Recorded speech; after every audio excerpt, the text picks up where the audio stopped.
Hello students, स्वागत है आप सभी का आपके अपने यूट्यूब चैनल में। तो हमारा जो प्रीवियस लेक्चर था उसमें हम लोगों ने हमारा जो फाइनेंशियल प्लानिंग है ये चैप्टर को स्टार्ट किया था।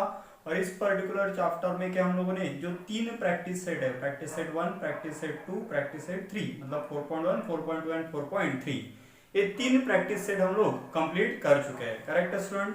तो इस पर्टिकुलर लेक्चर में हम लोग को क्या करना है, जो हमारा प्रैक्टिस सेट 4.4 है उसके लिए जो बेसिक टर्म है उसके बारे में हम लोग को इंफॉर्मेशन कलेक्ट करना है।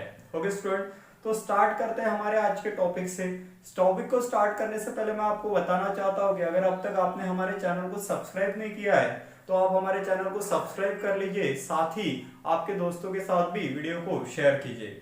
ओके स्टूडेंट, तो आगे बढ़ते हैं और हमारे टॉपिक को आज के टॉपिक को स्टार्ट करते हैं। तो आज के टॉपिक में हम लोग को क्या देखना है, हम लोग सभी को पता है स्टूडेंट कि जो भी हम लोग शेयर परचेस करते हैं या जो भी हम लोग शेयर व्हाट वी से सेल करते हैं, तो ये हम लोग व्हाट वी से दो स्टॉक एक्सचेंजेस के थ्रू करते हैं इंडिया में। करेक्ट है?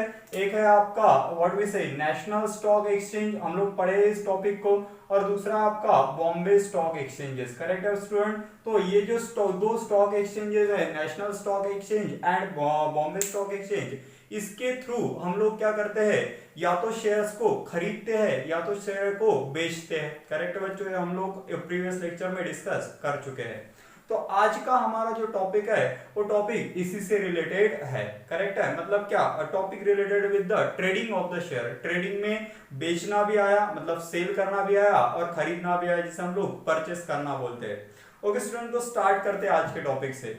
जैसे कि मैं आपको पहले बता चुका हूं कि जब भी हम लोगों को शेयर को खरीदना होता है या बेचना होता है तो डायरेक्टली हम लोग उसे व्हाट वी से खरीद या बेच नहीं सकते हैं। तो ये जो नेशनल स्टॉक एक्सचेंज और बॉम्बे स्टॉक एक्सचेंज है, इसके थ्रू हमें वो ट्रेडिंग करनी है, बट हम लोग डायरेक्टली इसमें ट्रेडिंग नहीं कर सकते हैं। हम लोगों को इसमें ट्रेडिंग करने के लिए कुछ इंटरमीडिएट पार्टनर्स का व्हाट वी से सहारा लेना होता है। देयर आर सम एजेंसीज, कुछ एजेंसीज है जिनके थ्रू हम लोग ये जो ट्रेडिंग है, सेलिंग या बाइंग है, ये कर सकते हैं। और ये जो एजेंसीज है जिनके थ्रू हम लोग शेयर को या तो खरीदते हैं या फिर बेचते हैं, वो एजेंसीज को हम लोग क्या बोलते हैं बच्चों?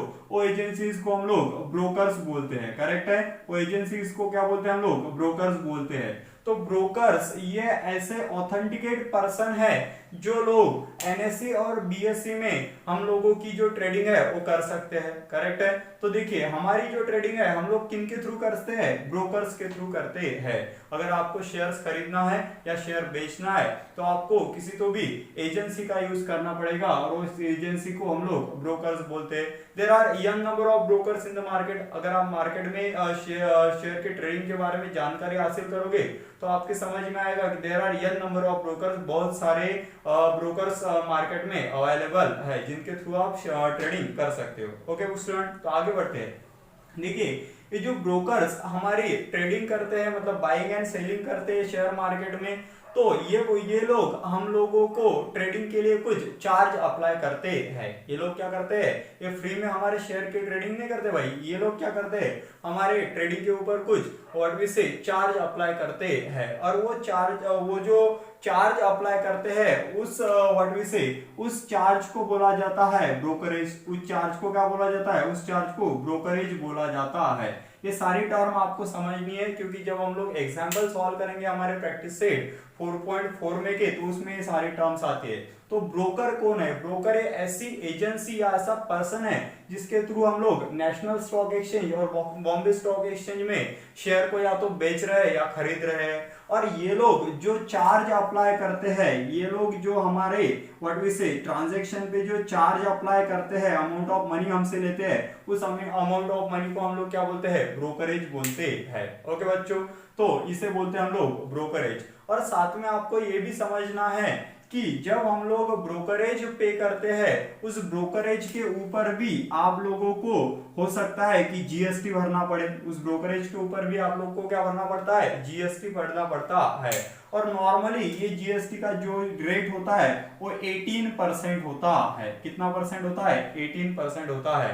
तो ये आपको मेमोराइज करना है कि आपको ब्रोकर्स के थ्रू व्हाट वी से ट्रेडिंग करना है शेयर्स की, और वो जो टैक्स अप्लाई, वो जो चार्ज अप्लाई करेंगे उस चार्ज को क्या बोला जाता है? ब्रोकरेज बोला जाता है। और ब्रोकरेज के ऊपर भी हम लोगों को जीएसटी पे करना होता है, जो कितना होता है? नॉर्मली 18%। बट जब आप लोग एग्जाम्पल सॉल्व करोगे तो कुछ एग्जाम्पल में आपको जीएसटी मेंशन किया गया है, जीएसटी का रेट मेंशन किया गया है, कुछ एग्जाम्पल में आपको जीएसटी का रेट मेंशन नहीं किया है। तो अगर जीएसटी उसमें नहीं बोला है तो हम लोग जीएसटी को कंसिडरेशन में नहीं करेंगे सॉल्व करने के लिए, और अगर जीएसटी को भी कंसिडर करना है तो उस पर्टिकुलर एग्जाम्पल में वो मेंशन होगा। मैंने जस्ट आपके इंफॉर्मेशन के लिए बता दिया है। तो देखिए बच्चों, आगे बढ़ते हैं और हम लोग को ये समझने की कोशिश करते हैं कि अगर मैं परचेस करूंगा तो मेरी शेयर की प्राइस क्या होगी अलॉन्ग विद द ब्रोकरेज, और अगर मैं सेल करूंगा तो मुझे शेयर की कौन सी प्राइस मिलेगी अलॉन्ग विद द ब्रोकरेज। देखिए, अगर हम लोग एक आधा शेयर परचेस कर रहे हैं, क्या कर रहे हैं हम लोग? परचेस, मतलब हम लोग को शेयर की प्राइस देनी पड़ेगी, करेक्ट है, और एडिशनल हम लोग को ब्रोकरेज की अमाउंट भी देनी पड़ेगी, करेक्ट है। तो आप बोलोगे कि व्हाट वी से परचेस प्राइस ऑफ शेयर क्या होती है? परचेस प्राइस ऑफ शेयर होती है, परचेस प्राइस होती है बच्चों व्हाट वी से market value of the share, क्योंकि हमेशा हम शेयर किस प्राइस पे परचेस करते हैं? मार्केट वैल्यू पे परचेस करते हैं। तो पहली तो आपकी रहेगी मार्केट वैल्यू, करेक्ट है, और उसमें एडिशनल क्या करना पड़ेगा आप लोगों को? ब्रोकरेज भी भरना पड़ेगा, करेक्ट है। उसमें एडिशनल आप लोगों को ब्रोकरेज भी भरना है अगर आप लोग क्या कर रहे हो? शेयर को परचेस कर रहे हो, करेक्ट है। ओके, हो सकता है उसमें आपको जीएसटी भी भरना पड़े, तो जीएसटी भरना है या नहीं भरना है वो क्वेश्चन के ऊपर डिपेंड करेगा। बट फिलहाल आप लोग इतना समझ लो कि जब भी आप शेयर को परचेस करते हो तो वो क्या होता है? वो होता है मार्केट वैल्यू प्लस ब्रोकरेज, होता है बच्चों market value plus brokerage, correct है।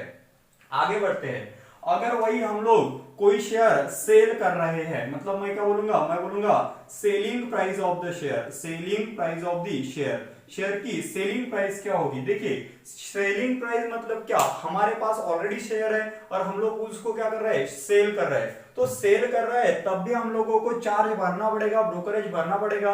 बट ऑलरेडी जब हम लोग शेयर को सेल करते हैं तो उसके पैसे हमें मिलने वाले हैं, करेक्ट है। तो उसमें से हम लोग ब्रोकरेज को क्या करेंगे? कम कर लेंगे, सब्सट्रैक्ट कर लेंगे, और जो बचेंगे वो पैसे हमें मिलेंगे। तो आप बोल सकते हो कि selling price of a share क्या होती है? वो होती है व्हाट वी से मार्केट वैल्यू, जितने में शेयर बेचा जाएगा, करेक्ट है, माइनस ब्रोकरेज। इसमें से व्हाट वी से ब्रोकरेज की अमाउंट क्या करी जाएगी? सब्सट्रैक्ट करी जाएगी।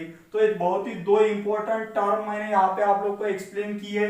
पहली है कि परचेस प्राइस ऑफ शेयर क्या रहेगी? परचेस प्राइस ऑफ शेयर क्या रहेगी? शेयर की परचेस प्राइस क्या रहेगी?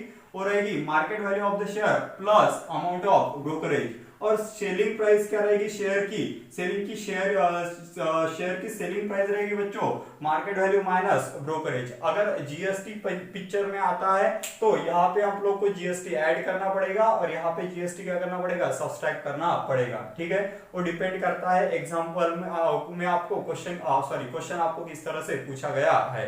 सो this is all about what we say brokerage. तो ये सारी चीजें हुई ब्रोकरेज के बारे में। एंड ये जो सारी चीजें हम लोगों ने डिस्कस किए बच्चों, ये चीजें है व्हाट वी से related with the trading of share, ठीक है, ट्रेडिंग ऑफ शेयर। ये सारी चीजें है ट्रेडिंग ऑफ शेयर से रिलेटेड, करेक्ट है। ये सारी चीजें है ट्रेडिंग ऑफ शेयर से रिलेटेड। बट क्या होता है बच्चों, बहुत सी बार हम लोगों को ये समझना होगा कि लोग व्हाट वी से शेयर्स में इन्वेस्ट न करते हुए कुछ और इंस्ट्रूमेंट में इन्वेस्ट करने की सोचते हैं, क्योंकि नॉर्मली शेयर्स क्या होते हैं, जो शेयर मार्केट है ये पूरा मार्केट डिपेंडेंट है। इसमें मैक्सिमम प्रॉफिट भी हो सकता है या मैक्सिमम लॉस भी हो सकता है। तो शेयर मार्केट थोड़ा रिस्की होता है, क्योंकि जैसे जैसे मार्केट की कंडीशन बदलती है वैसे वैसे शेयर मार्केट के रेट्स भी बदलते रहते हैं। तो शेयर मार्केट में थोड़ा रिस्क ज्यादा होता है और बेनिफिट भी ज्यादा होने के चांसेस होते हैं। इसलिए जो लोग रिस्क नहीं लेना चाहते वो लोग नॉर्मली शेयर्स में इन्वेस्ट न करते हुए कुछ और इंस्ट्रूमेंट में इन्वेस्ट करते हैं। तो हम लोगों को नेक्स्ट जो प्रैक्टिस सेट है उसके लिए वो इंस्ट्रूमेंट को भी समझना बहुत जरूरी है। तो फाइनेंशियल इंस्ट्रूमेंट कौन से है बच्चों? तो इंस्ट्रूमेंट हो सकता है आपका म्यूचुअल फंड। क्या हो सकता है? Mutual fund. अब ये म्यूचुअल फंड क्या होता है? म्यूचुअल फंड में नॉर्मली देखिए, म्यूचुअल फंड में क्या होता है जो व्हाट वी से जो शेयर जो फाइनेंशियल सर्विसेज में वर्क करने वाले एक्सपीरियंस लोग होते हैं, वो सारा पैसा एक शेयर में न लगाते हुए हम लोग का पैसा जो है वो अलग अलग व्हाट वी से अलग अलग डोमेन्स में, अलग अलग इंडस्ट्रीज में इक्वली उनके हिसाब से लगाते हैं, और उनकी म्यूचुअल फंड्स की कुछ कंपनीज है, ठीक है। तो बहुत से लोग क्या करते हैं, म्यूचुअल फंड में इन्वेस्ट करते हैं। म्यूचुअल फंड में अगर इन्वेस्टमेंट करना है तो ऐसा बोला जाता है कि इसमें थोड़ा रिस्क क्या होता है, कम होता है, करेक्ट है, रिस्क थोड़ा कम होता है, क्योंकि मार्केट के बारे में हमें सर्वे करने की जरूरत नहीं है। जो एक्सपर्ट लोग हैं मार्केट के, वो उसमें सर्वे करते हैं और उस हिसाब से पैसे लगाते हैं। तो नेक्स्ट जो टर्म है हमारी, वो टर्म है म्यूचुअल फंड। म्यूचुअल फंड के बारे में हम लोग को पढ़ना होता है, और म्यूचुअल फंड में जब भी हम लोग पैसे लगाते हैं तो वो उसकी जो प्राइस होती है वो हम लोग व्हाट वी से उसे बोलते हैं एनएवी। क्या बोला जाता है, उसे बोला जाता है एनएवी।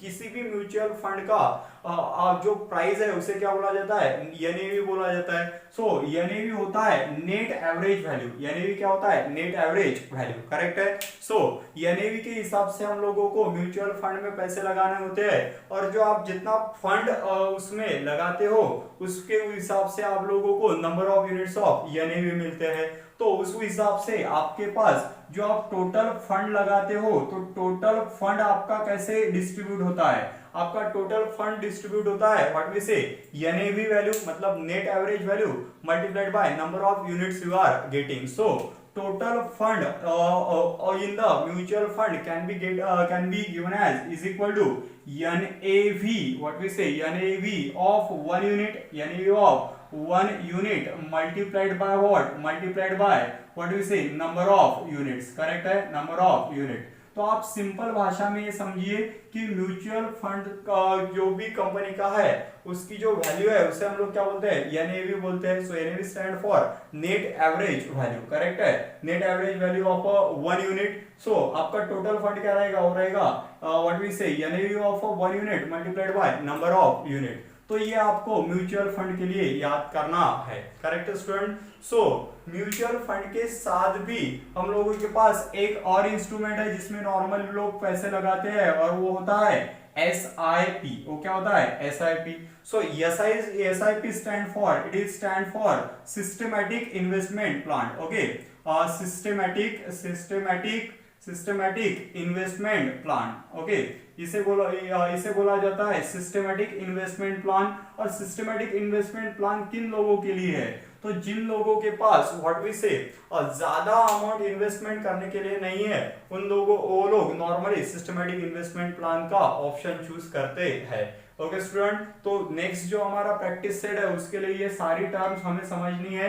सबसे पहली टर्म थी हमारी ट्रेडिंग ऑफ ए शेयर। क्या होता है, तो ट्रेडिंग मतलब क्या होता है, ट्रेडिंग में दोनों चीजें आती है, बाइंग भी आती है, ठीक है, ट्रेडिंग के अंदर बाइंग ऑफ शेयर भी आती है एंड सेलिंग ऑफ शेयर भी आती है। अगर आप शेयर को बाय कर रहे हो या सेल कर रहे हो तो दोनों चीजें ट्रेडिंग के अंदर आएगी। ये जो ट्रेडिंग है हम लोगों को या तो नेशनल स्टॉक एक्सचेंज के थ्रू करनी है या बॉम्बे स्टॉक एक्सचेंज के थ्रू करनी है, बट नॉर्मली हम लोग डायरेक्टली इनको कांटेक्ट करके शेयर्स खरीद या बेच नहीं सकते हैं। हम लोगों को इंटरमीडिएट पर्सन का, इंटरमीडिएट एजेंसीज का सहारा लेना होता है, and that we call them as a brokers. उनको क्या बोलते हैं हम लोग, ब्रोकर बोलते हैं। तो ये जो ब्रोकर्स है हमारे सेलिंग एंड बाइंग के ऊपर कुछ चार्ज अप्लाई करते हैं जिन्हें हम लोग ब्रोकरेज बोलते हैं।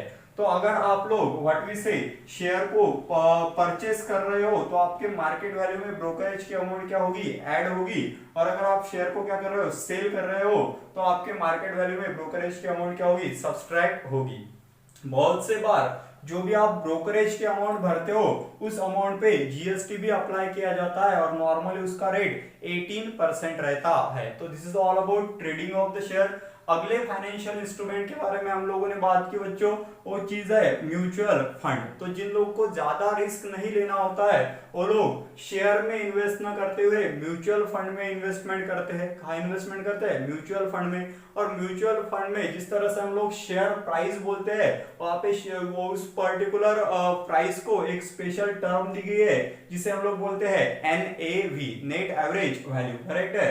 और आपका जो भी फंड है वो किस तरह से कैलकुलेट होगा, होगा total fund invested is equal to NAV of one unit multiplied by number of unit, correct है। और हमारा जो next what we say financial instrument हो सकता है वो होता है सिस्टमैटिक इन्वेस्टमेंट प्लान। और सिस्टमैटिक इन्वेस्टमेंट प्लान ये म्यूचुअल फंड के अंडर में ही आता है। म्यूचुअल फंड के थ्रू ही आप सिस्टमैटिक इन्वेस्टमेंट प्लान में पैसा लगा सकते हो और ये नॉर्मली व्हाट वी से स्मॉल इन्वेस्टमेंट के लिए है। सिस्टमैटिक इन्वेस्टमेंट प्लान किस लिए होता है, अगर किसी को स्मॉल इन्वेस्टमेंट करनी है तो वो व्हाट वी से सिस्टमैटिक इन्वेस्टमेंट प्लान में इन्वेस्ट करते हैं, जिसमें ज्यादा रिस्क भी नहीं है और अच्छे रिटर्न भी आपको मिलते हैं। तो इस तरह से आपके पास बच्चों what we say financial planning इस टॉपिक के अंदर कुछ what we say financial instrument है जिनके बारे में मैंने आपको डिटेल एक्सप्लेन करने की कोशिश की। तो आई होप बच्चों आपको ये सारा जो टॉपिक है वो अच्छे से समझ में आ गया होगा। तो आपको क्या करना है, एक बार इसका स्क्रीनशॉट ले लेना है। प्लीज टेक अ स्क्रीनशॉट, इसका स्क्रीनशॉट ले लीजिए ताकि आप इसे नोट डाउन कर सको। ओके बच्चों, तो फिलहाल आज का जो हमारा टॉपिक है, आज का हमारा लेक्चर है उसमें इतना ही।